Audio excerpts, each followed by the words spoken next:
I fell in love 2 years ago with the girl of my dreams, and we've been planning a wedding for the past 6 months. As you know, with Indian weddings, we have a ceremony that happens outside, so it's like beautiful, grandiose. We're on a horse. So I rented a horse, beautiful white horse from Mr. Darius over here. I have never ridden a horse in my life.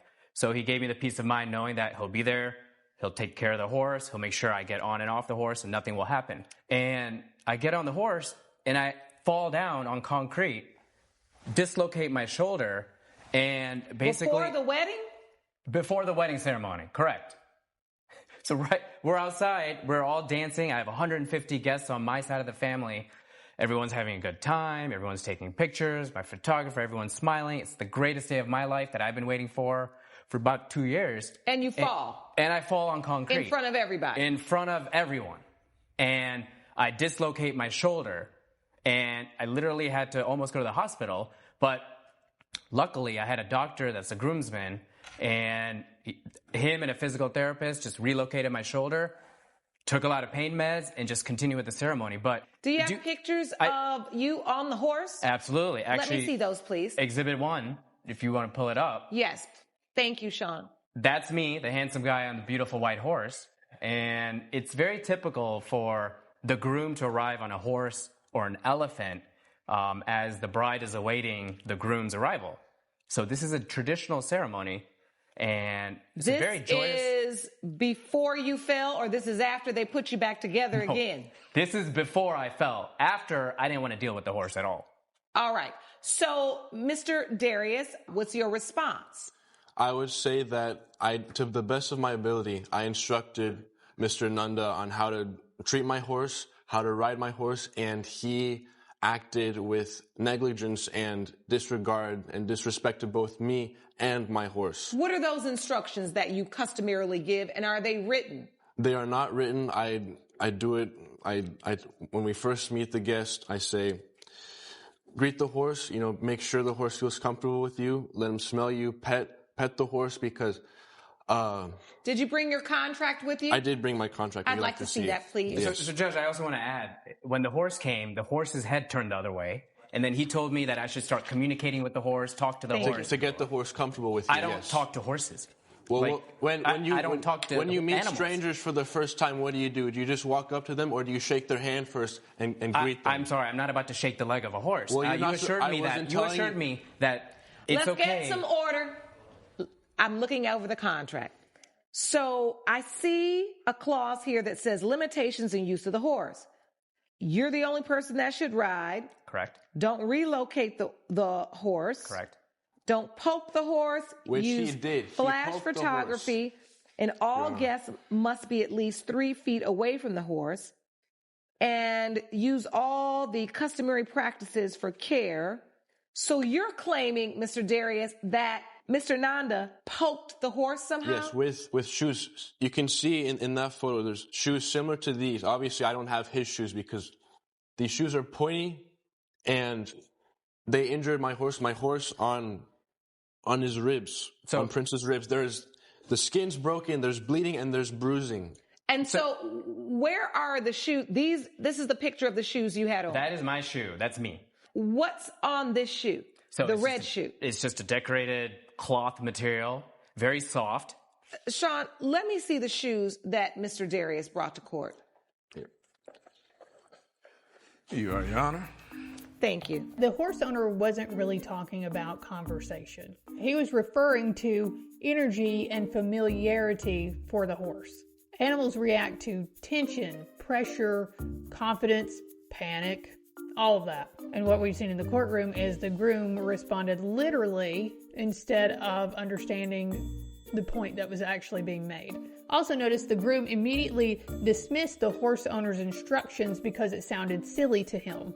That's actually a really common pattern when somebody thinks experience sounds unimportant compared to their own logic. Right now, I think the shoes do matter. If the shoes were digging into the horse's side, and just the amount of activity that happens at a wedding, you could see where that could make for an unsafe situation. You have the groom who sees the horse more as wedding aesthetics, and then you have the owner who sees the horse as a living being with reactions and limits. And the groom's "I'm not shaking a horse's hoof" comment kind of tells you the pattern immediately, because instead of trying to understand the instruction, he uses sarcasm to dismiss it. Let's keep going. So, Mr. Darius, I want to understand, how are you saying that the tip of this shoe injured the horse? So can I explain the process of riding the horse for the ceremony? Sure. Okay.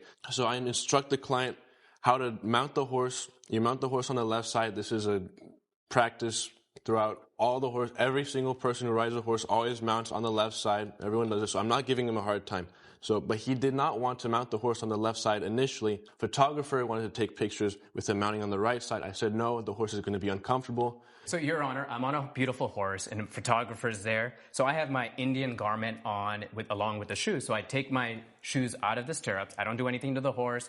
And as soon as I tried to put my feet in the stirrups, started walking maybe a couple steps, the horse's two legs went up. And then I fell. And luckily, I didn't hit my head on concrete. That unless you were... So as you took your feet out to take a picture. I took my shoes off to take a few pictures, correct. All right, because you didn't want your feet in the stirrups for the pictures. Right. The photographer wanted like my whole outfit with the shoes because the stirrups were covering up my shoes. So I tried to put my feet in the stirrups, and he was gone. He was 150 feet away. So I thought he would be by my side. And help you, but you were just kicking Prince. I wasn't in the kicking ribs. Prince. Yes. How do you explain the skin, the bleeding, the bruising? So what is the skin and what happened? Do you have evidence of that, I have Mr. a Darius? picture evidence. And this is the first time I'm hearing about the horse being injured as well, Your Honor. Well, you didn't tell me about it. How do you account that these cloth shoes caused this kind of damage, Mr. Darius? Because he was kicking. He did not care about the horse. He cared about looking good for his wife. Because he couldn't get the stirrups in? Yes, that is Now, correct. you watched all this. And I was trying to come in and get him and help him, but he was kicking. And then Prince did rear up as he mentioned. And then Prince was overwhelmed and just ran off, which caused you to fall, I'm assuming. Well, I fell on concrete, and thank God. Why do you think the horse got irritated, Mr. Nanda? So I don't communicate with animals. My friends are humans, and he assured me that he would take care of everything, make sure everything is safe. This is the biggest day of my life. You signed a contract to follow the terms I gave you for treating the horse, and you mistreated my horse the entire day. My wife is crying in the temple. Disrespecting me and my horse. Why do you say he was disrespecting you and your horse an entire day? He said he rode a little ways, got thrown off the horse, got his shoulder dislocated, which he's presented this evidence here of the I guess the fracture in his shoulder. So it was dislocated. And they were about to call 911. Luckily, the groomsman was a doctor. I had a physical therapist friend. They relocated my shoulder. I dealt with the pain the entire day. Do you remember in the contract when the contract said, does it say keep your feet in the stirrups? You're supposed to follow the instructions that I give you. I'm looking at that, but I don't see it in the instructions. I've been to many Indian weddings in the past, and the groom is always taking pictures with the horse. And really, it's you and the horse for about 10 minutes. So within 10 minutes, my life flashed before my eyes. Was the photographer taking pictures with a flash or no? It was the daytime, so no, right? I'm assuming not, because the sun was glaring. And I don't see anywhere in this contract where it says you have to keep your feet inside the stirrups, Mr. Darius. It's implied. Implied where? I give verbal instructions, and he's supposed to follow Did he give you instructions. verbal instructions to keep your feet in the stirrups? No, he told me he was going to be by my side to make sure I get on and off. The first time I tried to get on, the horse wouldn't let me on and circled around. Then the second time, he helped me get on properly, and that's when all this mess occurred. And so this $1,250 that you're suing for. So after that incident happened, after I nearly broke my shoulder, he asked me if I want to get back on the horse. I said, absolutely not. Thank you. I just want to continue. I want to marry my wife, the girl of my dreams, make sure everybody's having a good time. So I'm suing for the horse rental, the x-ray for my shoulder, as well as 8 physical therapy sessions. And that came to $1,250? That is true. And it's actually, I have the invoice for... I'd like to see your evidence, please. I have the invoice for the horse rental as well as the medical. The horse rental was $550? Correct. And my x-ray was x-ray plus PT. All right. There are some problems with this case. One thing that really stands out here is how the focus keeps shifting to the photos and not the actual handling of the horse. mounting from the opposite side, removing his feet from the stirrups for the pictures, repositioning for the photographer. So the aesthetics keeps overriding the instructions. Also, I think the horse circling around when he first tried to get on is kind of interesting. Animals usually communicate discomfort before it escalates. I believe the owner clearly saw that as a warning sign and that the groom either missed or ignored it. But the biggest disconnect in this case is expectations, because the groom keeps arguing, "I thought you'd be by my side to help me," and the owner keeps saying, "I already told you how to handle the horse." So both of them are treating the responsibility differently. The groom expecting supervision and the owner expecting compliance with instructions. This is what happens a lot when someone treats someone experienced like their event staff rather than an expert. Let's find out the verdict. First problem is, Mr. Darius, the instructions that you need in your contract, you're choosing to give verbally, and that's not okay. You need to have written in your contract that your feet have to remain in the stirrups at all times, as to not in any way disturb or scare the horse. But at the same time, I do feel like you saying keep your feet in the stirrups is something that a reasonable horse owner would be saying to a patron who was riding the horse. Especially an inexperienced I believe you said it verbally. I do believe that. And so it's the determination of this court that you all are both to blame in this situation. It is for this reason I'm going to split the difference between the both of you.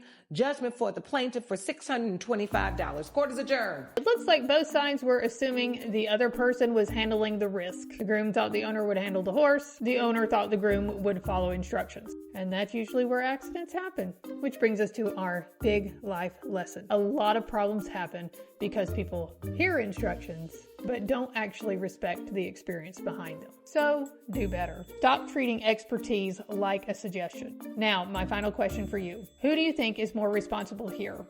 The groom or the horse owner? Put your answers in the comments below. And as always, thank you for watching. Make sure to like, follow, and share. And I will see you again soon.